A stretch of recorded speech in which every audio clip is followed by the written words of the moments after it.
A bit like the reason why we like components. Right. Is you get to bundle things that are meaningful together. So in the same way, you have a function, it returns the cleanup. So everything's in one place. And if you forget to clean something up, you can kind of see it because, it's in the same file. It's right there, actually. So we really like the way they've done actions. And it speaks again to the minimalist design that Svelte has, which really appeals. Bandwidth for changelog is provided by Fastly. Learn more at Fastly.com. We move fast and fix things here at changelog because of Rollbar. Check them out at Rollbar.com. And we're hosted on Linode Cloud servers. Head to linode.com/changelog. This episode is brought to you by Rollbar. Move fast and fix things. Resolve errors in minutes and deploy with confidence. Head to rollbar.com/changelog. Request a demo. Get started today. It's loved by developers, trusted by enterprises, and most of all, we use it here at changelog. Move fast and fix things with Rollbar. Once again, rollbar.com/changelog.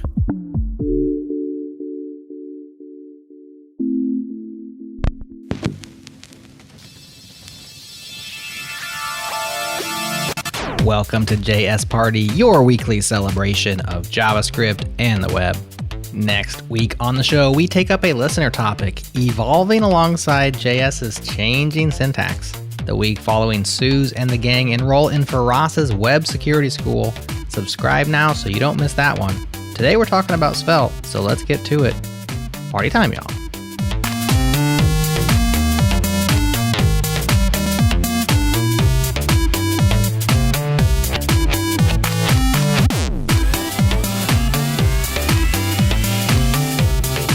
Hello and welcome to JS Party. We have an excellent show for you today.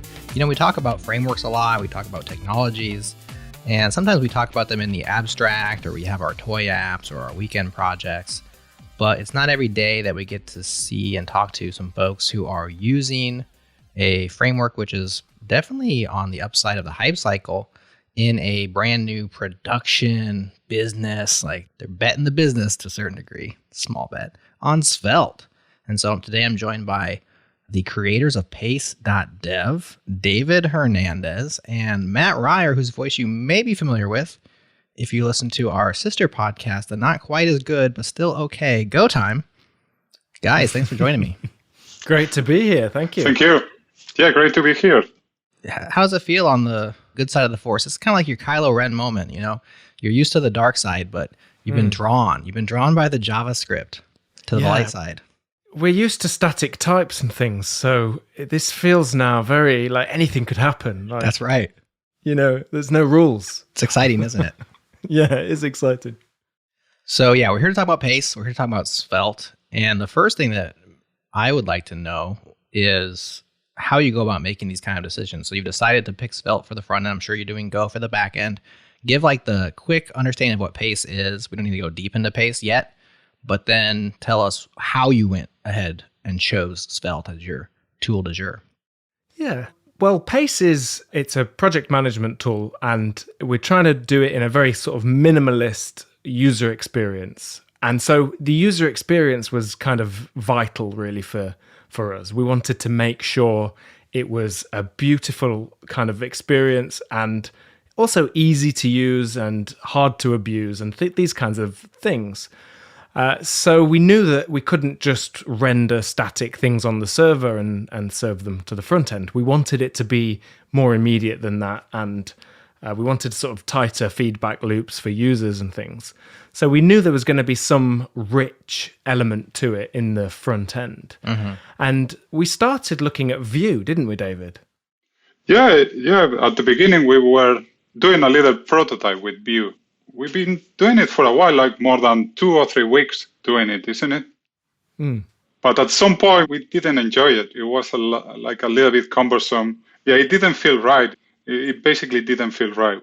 We liked the component side, like the thing that React started with the 3 layers in the same file, like the JavaScript, the HTML, and the CSS in the same place.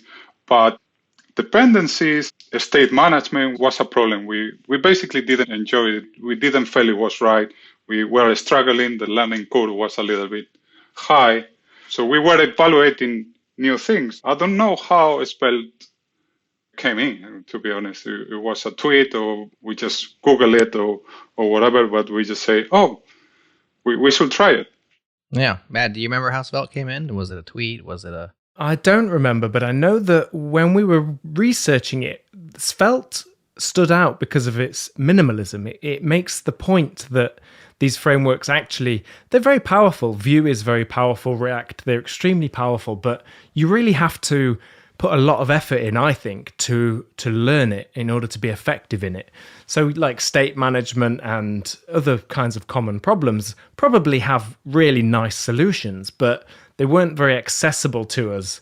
And since we're kind of doing the whole stack, it mattered that we could get up and running quickly. Yeah. So I remember that Svelte's minimalism, and they sort of made the point that it doesn't do all the things that other frameworks will do.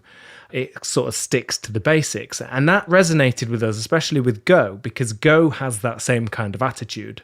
It tries not to offer every possible language feature. In fact, the language features are relatively small in Go. But what it does really well, and it's easy to pick up and get running with. So that was important for us, since we had to do all the work. And it's nice because the two of you are a team, right? So in terms of team size, a lot of us have a situation where we're interested in technology. We think it's superb, or at least we're curious. We'd like to give it a shot, but we have to sell that idea to somebody else. And whether it's upper management or the CTO or maybe who knows, but you have to get buy-in. And it's that old saying, nobody ever got fired for, picking Microsoft, or is it IBM? I don't know what the saying, but at this point, no one's getting fired for saying, let's use React. It's safe at this point. Svelte would be a challenge, or, potentially a tough sell inside of a larger group, but it's just the two of you. You guys are building this together, so you make your decisions autonomously. Yeah, and actually there's a lot of benefits that come from being such a tiny team. And it was a deliberate thing. We founded Machinebox together in the past, and that was the same kind of situation, really, where we were the ones that had to live with our mistakes. So if we make a mistake, it's kind of on us to then fix it. And that's why, after a few weeks, we essentially gave up on the Vue code that we'd written to switch to Svelte. So that in some contexts can be quite an expensive thing to do. Yeah. Mm-hmm. But for us, tiny team, early days, very early greenfield project, it's a different story. Yeah, we didn't try to migrate. We just started again from the scratch. It was like, these 3 weeks in the front end it wasn't worth it. Just started again from the scratch. And as well, passed really quickly the test, like kind of the 2 minutes or 5 minute test that you take a new framework, see if you be able to do something useful with it. As well, pass it very, very quickly. So yeah, up to that, we fell in love with the framework. We really like it right now. So how would you describe Pace in terms of a application? Is it API with a single page app? Is it server rendered web pages that you're sprinkling interaction on top? How does it actually all fit together? Okay, so it's a single page application on top of it's not a REST API, it's a Go backend in App Engine. We use G-Cloud, Google Cloud for most of the infrastructure. We have to communicate server-side, front-end side. It's a self-grow RPC framework. It's called Auto. It's a way that we can define the interfaces in Go and generate a JavaScript client or other type of clients. We have the JavaScript client and the Go client automatically generated, so we can just connect with any kind of language, but at the moment we only have that. And basically you can type an interface in Go, strongly type, automatically generate the types and the methods to call that interface from JavaScript. And that flow is brilliant for us because it allows us to iterate very quickly in a safe way. That's really great. So are you using TypeScript on the client side in order to get those types, or you're just using plain old JavaScript? We wish we can use TypeScript. I don't think it supports very well TypeScript right now. It's something that they are working on for the future. We are keen to migrate when Svelte is supported. Also, when we learn about TypeScript, we are kind of, both of us knew how to use it.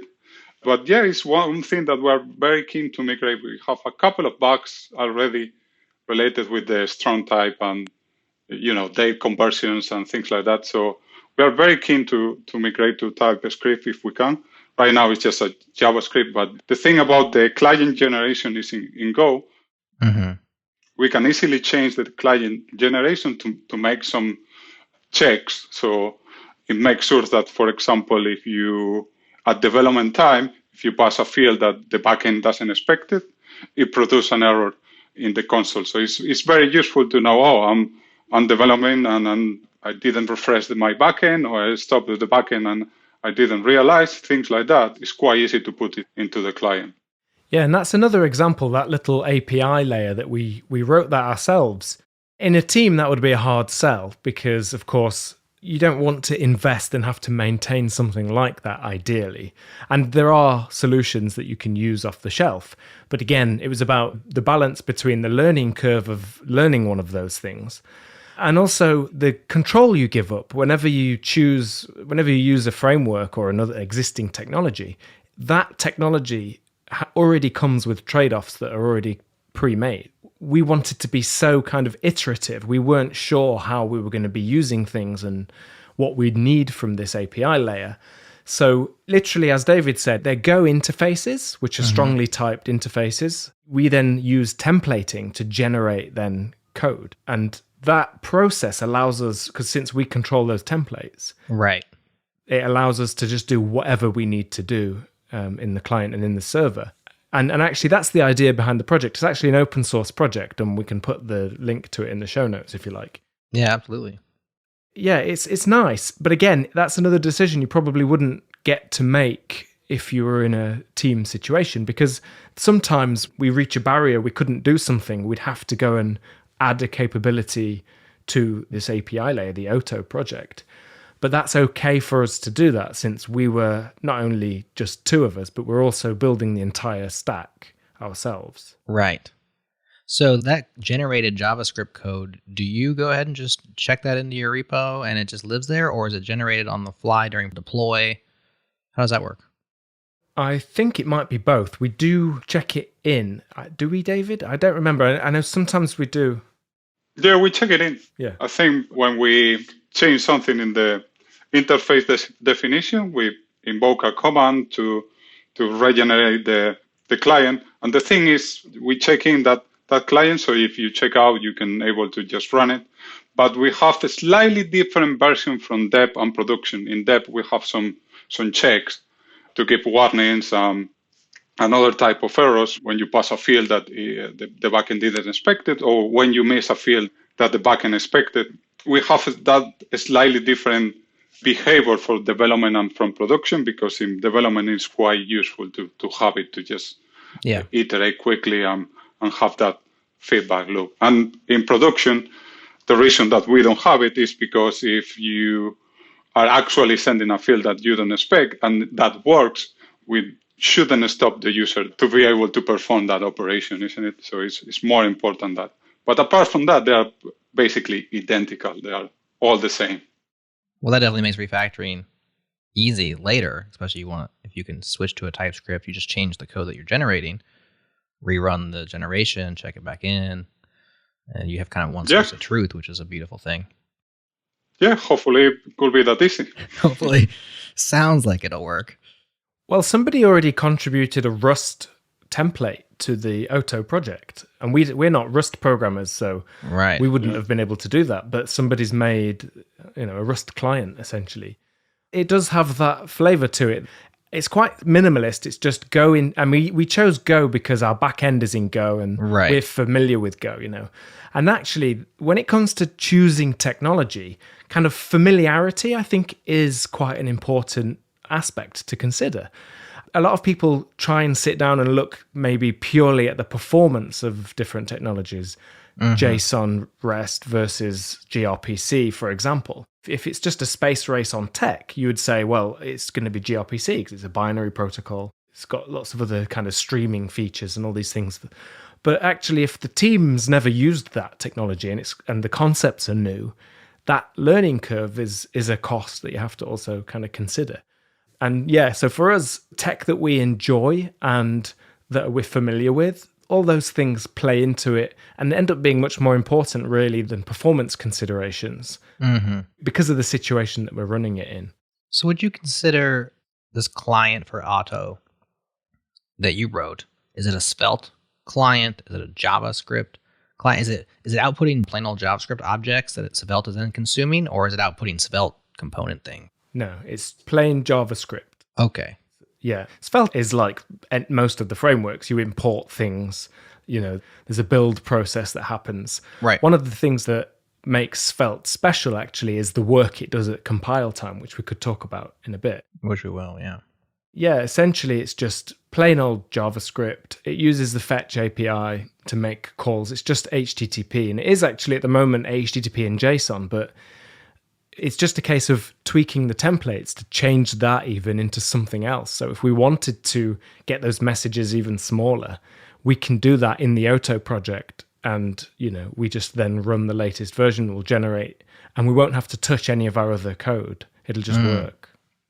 Is this a pattern that you two have done previously, maybe at Machinebox or elsewhere? Because you would think in terms of familiarity, something that's more familiar to more people, like GraphQL API, for example, might be just a simpler choice. You don't have to make all these decisions. But if you've already done it before... Yeah, it might be more about control, because that's the thing. We want to make this thing do exactly what we need it to do. And so this is a way to do that if you write it yourself.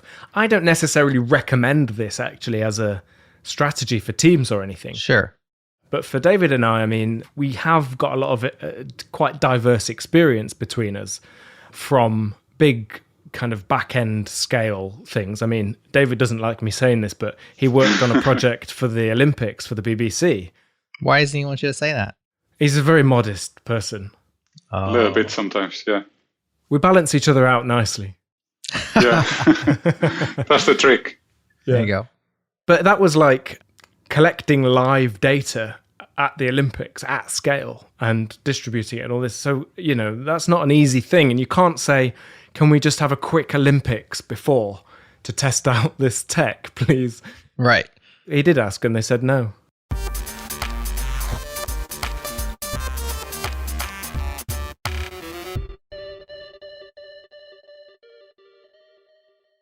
Linode is our cloud server of choice. Grab the Nanode plan for just $5 a month, just $5. That gets you a gig of RAM, a blazing fast 25 gig SSD, and 1 terabyte of transfer. Let's be honest, you can go a long ways on that $5. When you do need to scale up, their prices are predictable, so you can put your calculator down. You won't need it. We've been running changelog.com on Linode for years, and we've always impressed by their award-winning support team. Check them out at linode.com/changelog. Once again, that's linode.com/changelog.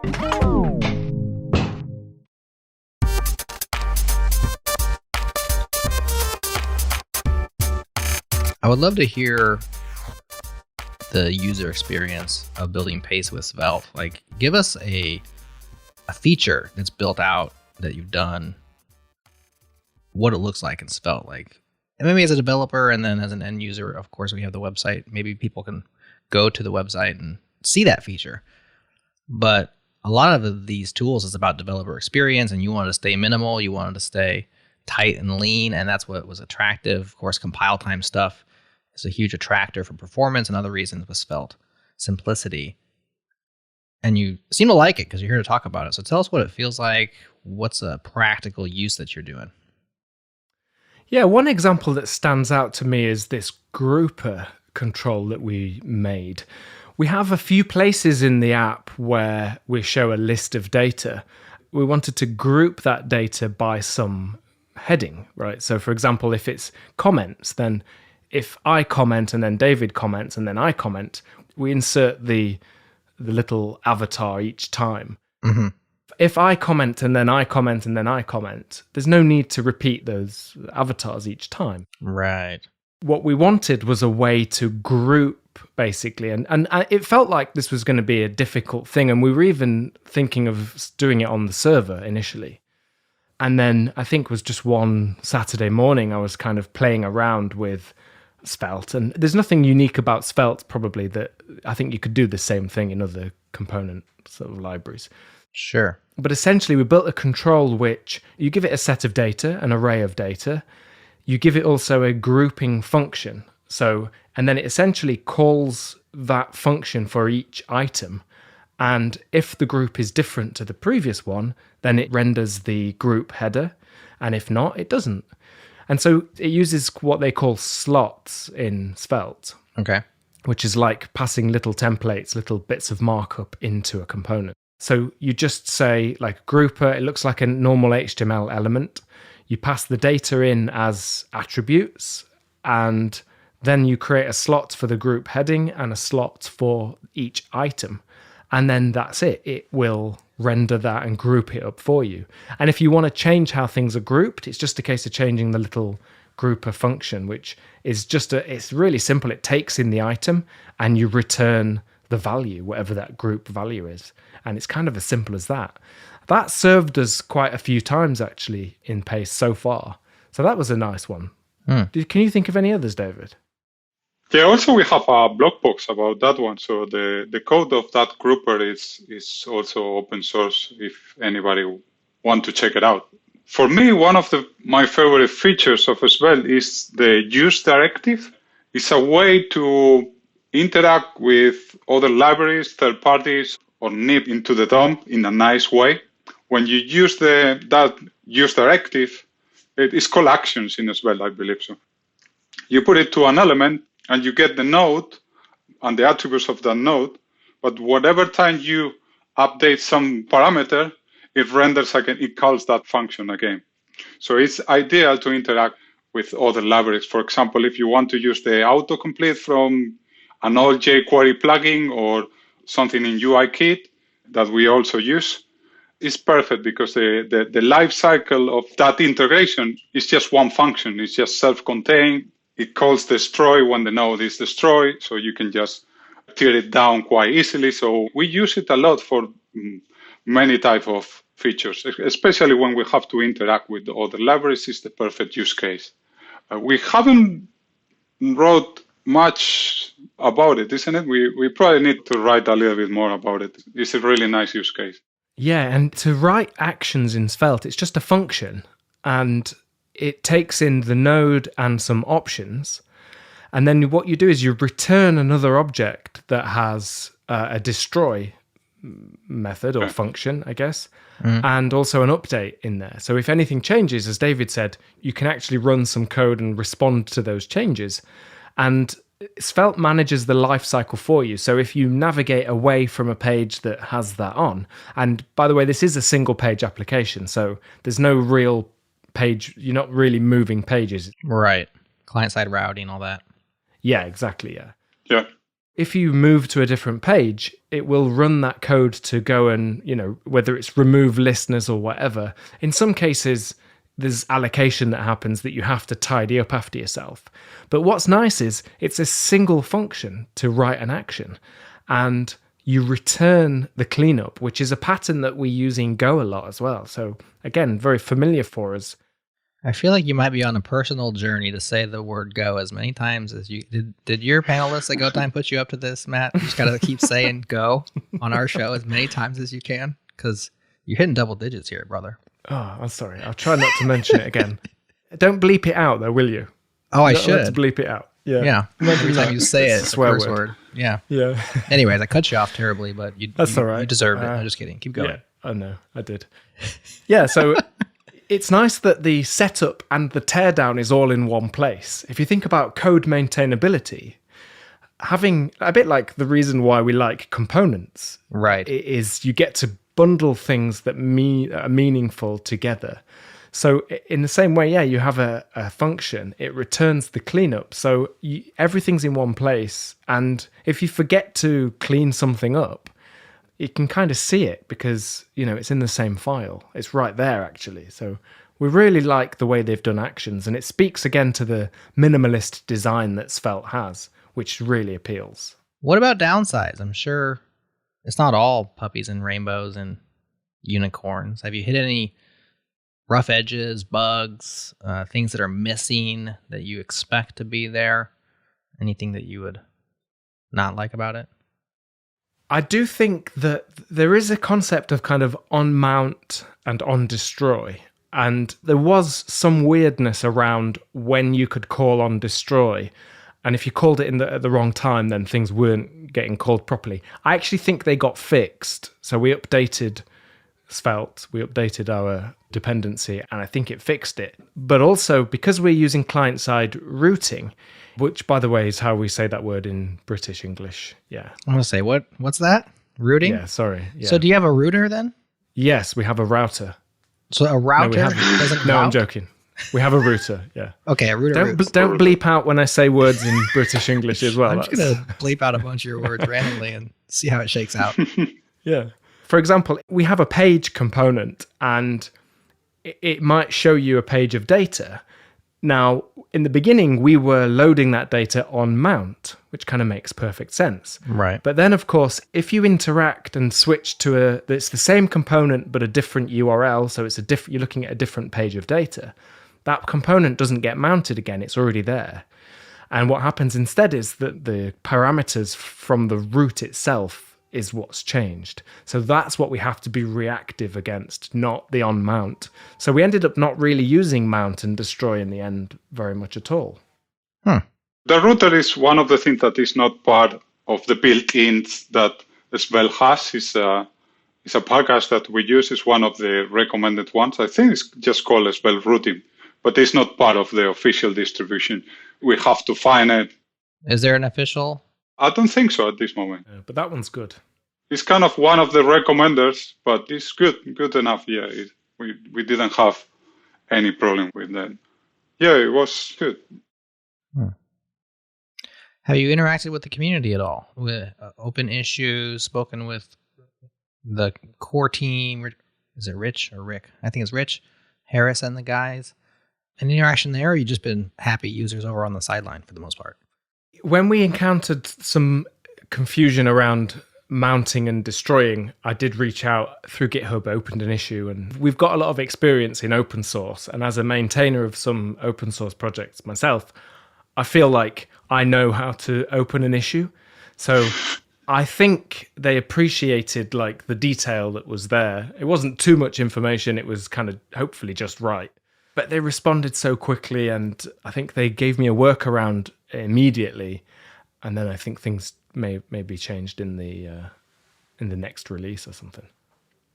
But pretty much a happy users, isn't it? We didn't kind of interact a lot. Not at the level that we have in the Go community, that we are more active.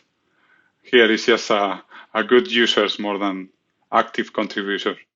Yeah. There's a thing that we grew to love, which is definitely weird about Svelte, which is this kind of, it's a dollar syntax for making something reactive. Right. So I think it's technically a label in JavaScript. So you do $:, and that is valid JavaScript. You're just defining a label, I think, called $. But in Svelte's world, that means something. And essentially, you can write a line of code or a block of code, and any variables that are mentioned in that code, if they change, this will get basically reevaluated. So that turns out to be a very nice way of kind of describing almost in a declarative way what you want to happen. Because of the responsive nature of it, it feels a little bit magical. But yeah, it was something that initially, because we sort of didn't want there to be lots of new syntax or anything like that to learn. And this one, I thought, I don't know about this initially. And they even said that on the site. They say, we know this is weird, bear with us, you're going to love it. And we do, they're right.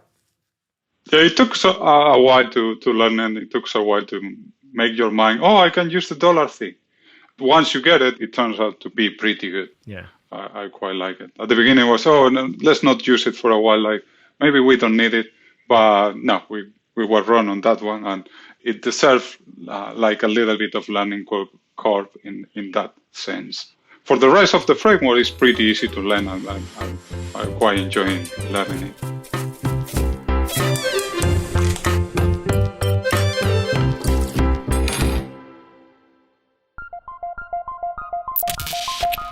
Practical AI is a weekly podcast that's making artificial intelligence practical, productive, and accessible to everyone If the world of AI affects your daily life, this show is for you. From the practitioner wanting to keep up with the latest tools and trends. Spacey is really a library that lets you put together a whole NLP pipeline of the different things you might want to do and extract from your text. You're not just interested in predicting one thing. You might want to read in your text. You want to find the individual sentences. You want to find out which concepts are mentioned in the text, like which person names, organizations, dates. And then you also maybe want to predict something about like what's in the text. To the AI curious, trying to understand the concepts at play and their implications on our lives.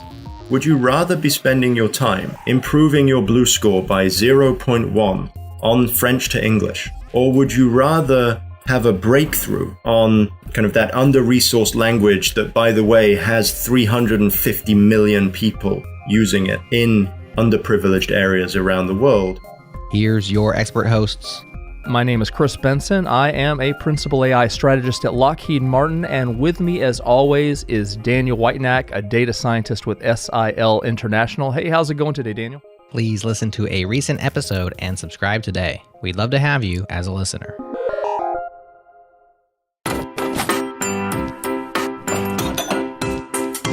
So let's talk about Pace itself a little bit. This is not your first rodeo. You guys built and sold Machinebox, so you're successful entrepreneurs. So they say. And here you are with Pace. It's a project management tool.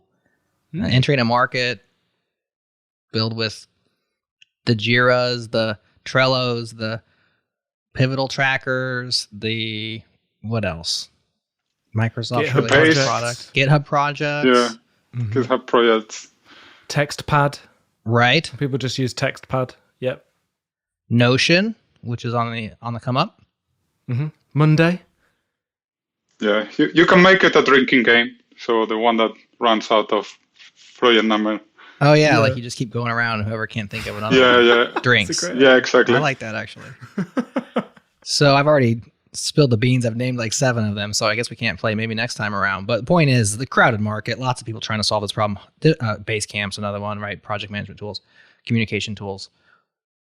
Why would you pick this space? And then like, how are you actually trying to carve out a niche and make Pace stand out? Yes, well, like with Machinebox, it comes from solving our own pain.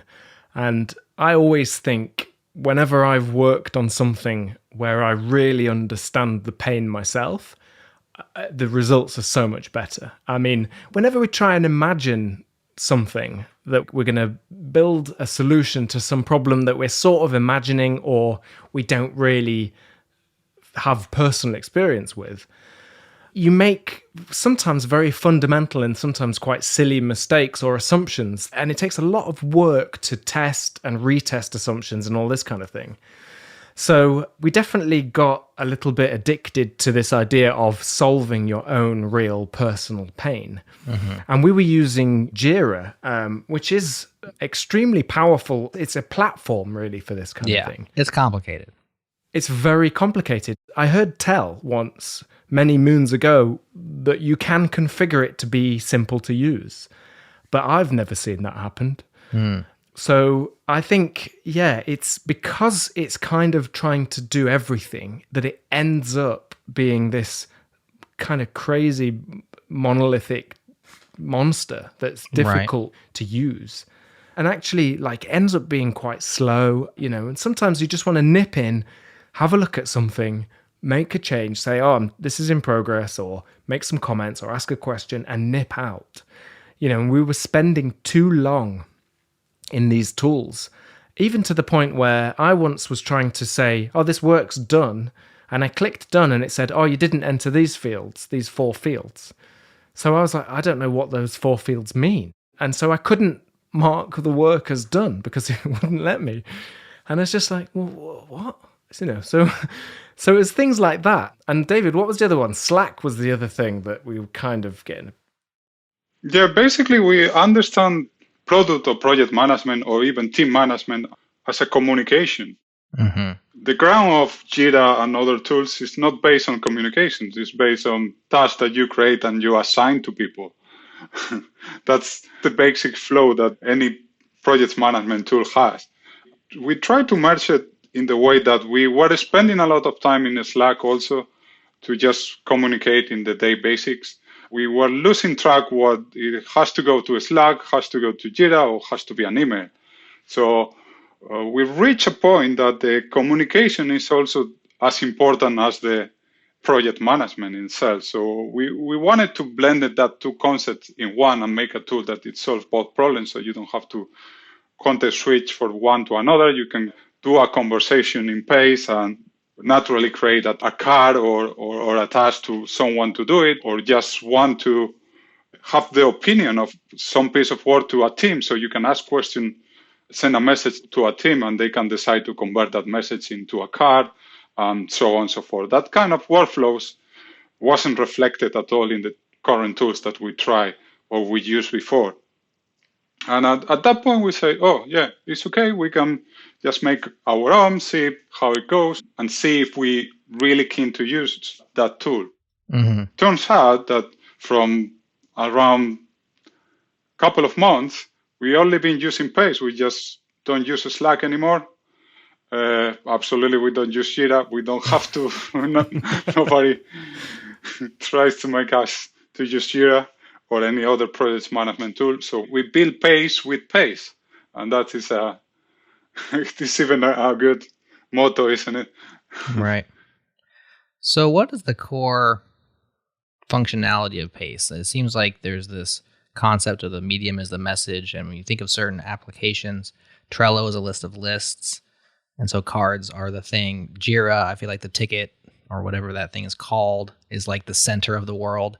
And you kind of get boxed into these concepts. With Slack, it's really like the chat, right? It's like the message. And it's a stream of messages. And so you're trying to blend worlds, but keep it simple. You're trying to provide some structure for project management, but you're also trying to provide some sort of just discussions and commentary, which is a place that, GitHub is also playing in that world as well with their new discussions stuff, which is kind of like issues, but not issues. I don't know. Anyways, what's Pace's core functionality? Is it a list of things? Is it a conversation? What is it? Well, it does have the concept of a piece of work. I mean, some of these things that we've seen modeled elsewhere are modeled like that for quite good reasons. We were very open when we started. We would just allow anything to happen. Like, we weren't strict with ourselves as we were exploring it. Mm-hmm. Part of why we wanted to quickly get into kind of rapid prototyping and building things is because that process is what is how we learn really what we're doing. So you do have this concept of cards. They're the tasks that you do. And we also have conversations. And with those two things, it turns out you can kind of solve a whole raft of problems. And actually, because it's not a bit like how Svelte was designed and the popular programming language is now no longer allowed to mention, it's minimalist. So you know kind of where something's going to be. You know what something's going to be. And so, yeah, it's about that. I mean, you mentioned GitHub. The other thing is we know people use GitHub. And so therefore, we built already into it a GitHub integration that allows you to mention your work in Pace, and we'll bring it in. We link those two together for you. That's because that's something that we found useful a lot. But actually, you might say with Pace, it's things that we've left out and it's things that we aren't going to allow. So one example is you can't assign work to other people in Pace. You can only take work, right? So that is a big shift because often you'll have situations where people are just assigned work by somebody else and it becomes somebody's job really to dish work out. But that turns out to not be a very efficient way of sharing out work because, nobody knows better than you the things that you're interested in, the things that you're good at, the things you're going to be able to do a good job on. And so this shift, it's probably not going to change things too much, but it's a slight shift in the balance of power and empowers the team to pull the work rather than it being pushed on them. Even just psychologically, that has quite a significant difference, a different feeling to it. Mm-hmm. You'll still have a manager say, oh, I think you should do this. Is that okay? Please assign it to yourself. Oh, yeah, okay. You're then doing it with consent, with kind of collaboration. It's less command and control.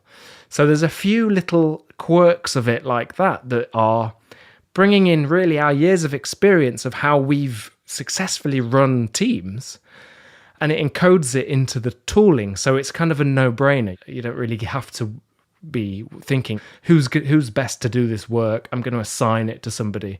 And there's no worse feeling for a developer when they're assigned a task that they have no idea about and they feel completely out of their depth, especially when that happens to more junior team members. Mm-hmm. So instead of that just being pushing and a very impersonal, just assigned, this work is just assigned to you, it becomes a conversation. And when you're comfortable, then, you go and accept, I'll assign this to me.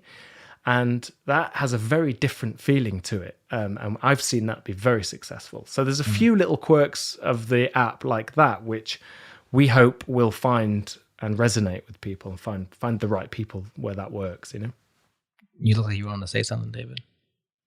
Yeah, so the other thing that we pay a lot of attention is in the UX, especially in not trying to steal your time.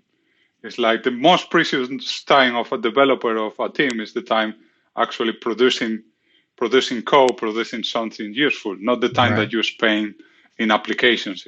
I'm sure that Slack is one of the ones to blame to steal your time. That is really put effort to steal your time into UX. You always have the red point to track your attention, the counters in the app, so you are missing something, the activity in the channel, so you just, all that signals makes you to pay more attention. So we try to respect a lot the time that you spend in Pace, even if you have conversation, even if you have notifications, so you can just enjoy missing things out.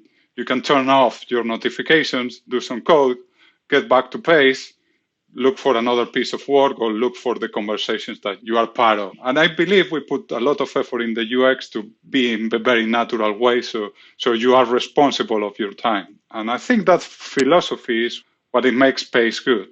Yeah. We're going to try soon to see if that is true, but it's what we probably spend most of the time, like just changing little things, see that makes right, use it for a while, and see if it resonates with people. It's a tricky problem to solve, and one that I think if you strike a balance well, you'll have a winner on your hands, because there are times when those notifications or those messages are absolutely crucial, that it comes through right now. I mean, if I have a question and you're blocking me from progress, and I'm like, David, I need to know this one thing, like whatever it happens to be, the password for our Pace account. No, that would be a bad example. Think of a better example and insert it right here. Sometimes I'm blocked, and I can just let you know, boom, you unblock me. I'm productive. You're back to what you were doing. Maybe you lost a little bit of context. Maybe not. Maybe you're on lunch. Who knows? And then there's other times where it's absolutely death, and that thing was not necessarily important now, time sensitive. And so it'd be better to have everything in an inbox that I can catch up to when I'm on lunch, or when I'm, coming in the morning or finishing my day. And Slack is putting in lots of work towards this. I mean, it's not great, but they have now the do not disturb, or the schedule where you're just off and like it just silences the notifications. There's lots of things they're trying to do. I'm just curious how it works in Pace, or what you're thinking of how it might work with regards to a discussion about a feature where I have just a comment like, hey, this looks cool, keep it going, keep up the great work, versus I need help right here. Do you guys find yourselves escalating to other tools?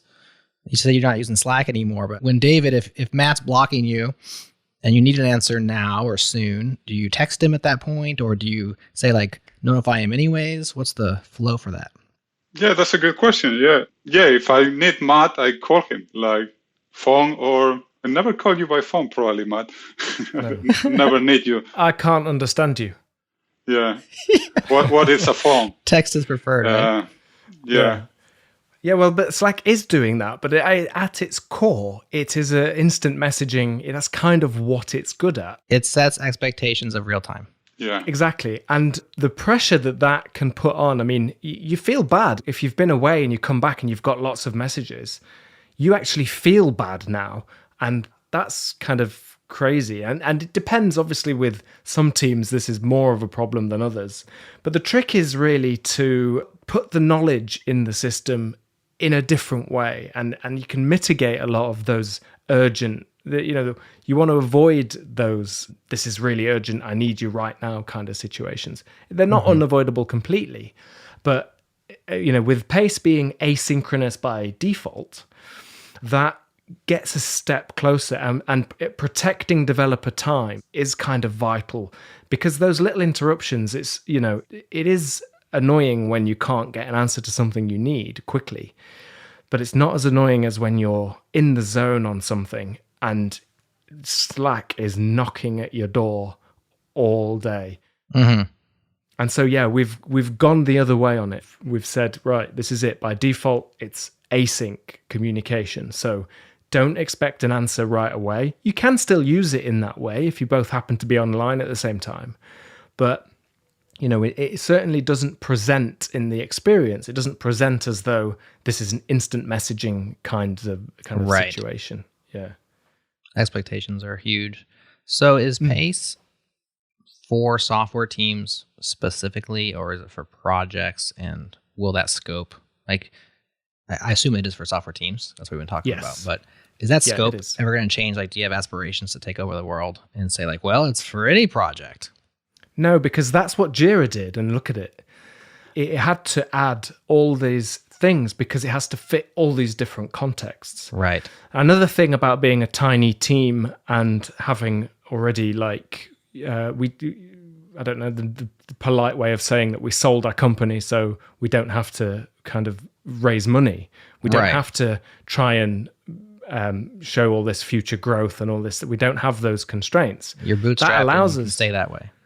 Yeah, it allows us to be quite sensible, really, in what we want to do. And so, there will be definitely lots of people saying, I love the idea of Pace. It doesn't do all the things I want it to, so I can't use it.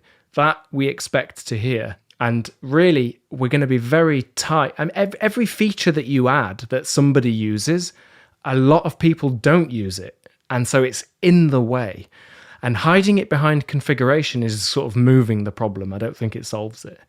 So it is going to be a bit of a niche product. We're completely okay with that. It's for software teams. I could see other uses for it. I mean, I've used it in other contexts quite successfully, but for sure, it has the GitHub integration and, a few other things that developers will appreciate. That's where our focus is going to be. And if we're adding features, it's going to be to make that developer's experience better, or that software team member's experience better. Yeah, and that's it. We don't want everyone to use it. We don't want to be Jira. We're going to be small, and we're sort of embracing that. One last question, and then we'll call it a day. The name makes me think that it's about speed and velocity, and that makes me think of things like XP and Scrum and points and estimates and how tracking our speed, like Pivotal Tracker style. Is that something you're after, or do you eschew that side and Pace is just a good name? No, actually, sometimes that is the right speed for what you're doing. Sometimes going fast is the right speed. Pace is talking about that there is the right pace for something. Sometimes going slow is the right speed to develop things. When code I think of sometimes it's like, and not just code, but features in products. It's kind of like paint. You have to wait sometimes for it to dry before you can see its true color. And basically, that's kind of a semi-poetic way of saying, if you go too fast all the time, you'd never have space to step back and see what's happening. And, and I think also it's quite unhealthy to have this attitude. Pace doesn't have estimations. That's another thing it doesn't have. Instead, it prioritizes showcasing the work that you've done, changing the conversation and really encouraging people to not try and guess how long something's going to take. And by the way, nobody knows how long stuff's going to take ever. I hear people that are very confident they know exactly. I really don't believe it. I've been doing estimations for a long time, and the estimation sessions are never never yield useful estimates. No. The useful thing about that is the conversation that you have as a team. That's the useful bit of those estimation sessions, in my experience. I've been asked for estimations, and I'll say no. And they say, well, just make it a ballpark figure. Oh, classic. And then I'll say, well, do you want me to lie to you in specifics or in vagaries? Because I can lie in either direction. I don't want to lie to you, but the answer is I don't know. So if I give you a ballpark, that's a de facto lie because I don't know if it's true. And so what are you looking for here? Like specific lies or vague lies? Either way, not good. Yeah, well, they say just a ballpark, you won't be held to it. And it's like, well, why did we just work the weekend? Why'd you to just get jot those that down features? then? Yeah. You know? Yeah, what are you writing down? Let me see what you're doing. What you wrote Absolutely. in my ballpark. That's it. So we're trying to be honest with Pace. We're trying to just be honest about stuff like that. No, we don't have estimations because they're sort of useless. I know why companies need them and want them, but there's other ways to do it. You can still have a deadline if you want, but you have to let the scope be more flexible. And if you prioritize, like we have a showcasing feature in Pace that makes it very easy to record your screen, for example, to show off some progress that you've made. In fact, screen recording is a first-class citizen in Pace. Right in the comment box, you just click a button and it uses the web APIs, the media streaming APIs to record in right there and then uploads immediately and it's in and everyone can see it. That is showing the progress, and that's a much nicer way to give everyone all the things that they're trying to get from estimations, which is, I just want to make sure this team's working hard. Well, they are working hard. If you don't trust the team, then you've got much bigger problems, actually. They are working hard, and look, this is what they're producing, and that is a much healthier way to work.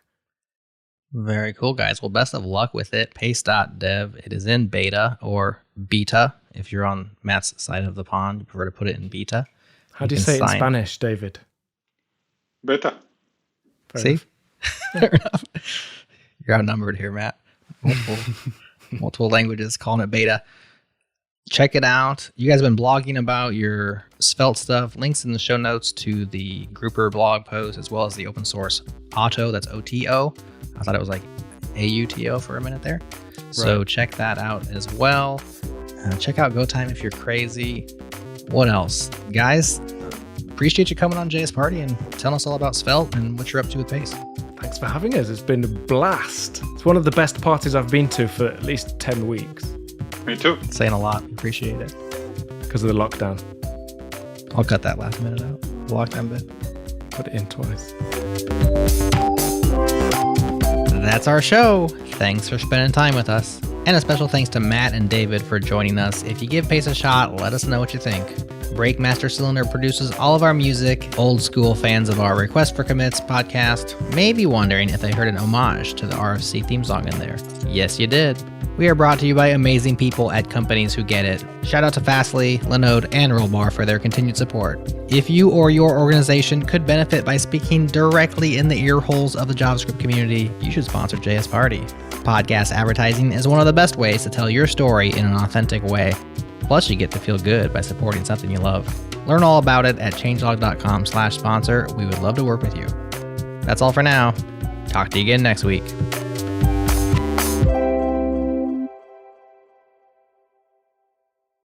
Clap your hands, everybody, if you got what it takes. Because I'm Curtis Blow, and I want you to know that these are the breaks.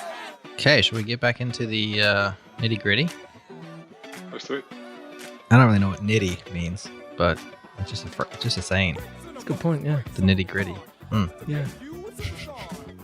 Can something just be nitty on its own? Well, if it's knitted. Yeah. You're like, how do you like my sweater? It's like, well, awfully nitty. Yeah. Maybe that's what they mean then. Someone should knit a sweater that just says grit. Oh, that's good, isn't it? That's meta. They'd be on it. Let's get back into the knitwear, though. Let's kick on, shall we? Yeah, let's kick on.